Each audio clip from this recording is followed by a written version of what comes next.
छौड़ा ले ले भरा पूरा रे तोरा खातिर हम की नहीं केलियो यार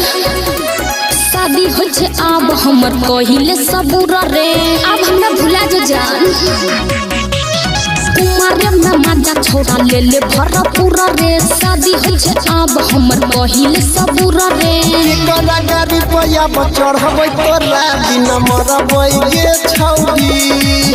के करा गाड़ी पया बचड़ हबै तोरा बिना मरबै गे छौड़ी तोरा बिना मरबै गे छौड़ी तोरा बिना मरबै गे छौड़ी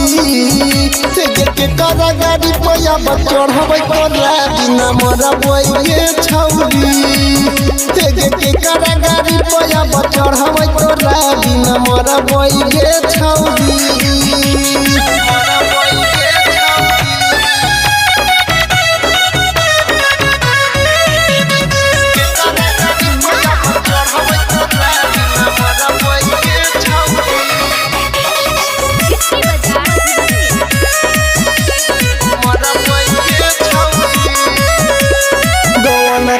के जइबे पियावा के घर गे एक नंबर दी फोन कर बोला भरा रे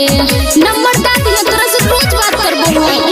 नखरा ने कर ढेर है परेशानी रे की कहते सैया जे है गप जते जानी रे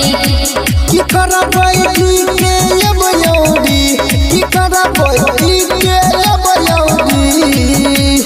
की करा गाड़ी पया बचड़ हबै तोरा बिना मरबै गे छौड़ी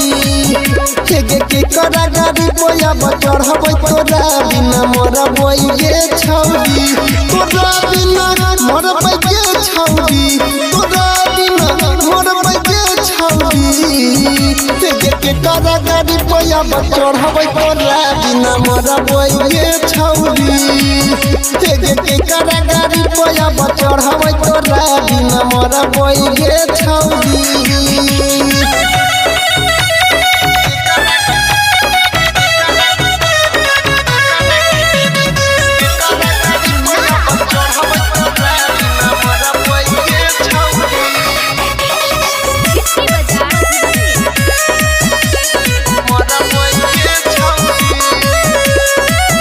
भूली जइबो जाने तोहर प्यार गे मिले अब छला रोज कर के सिंगार गे ससुर से जला दिही आइबो नई हरा रे कनी दिन दिल पर सहिले कहरा रे बोलै कोन रहबै गे छौड़ी बोलै कोन रहबै गे छौड़ी के करा गाड़ी पया बचड़ हबै तोरा बिना मरबै गे छौड़ी के करा गाड़ी पया बचड़ हबै तोरा बिना मरबै गे छौड़ी तोरा बिना मरबै गे छौड़ी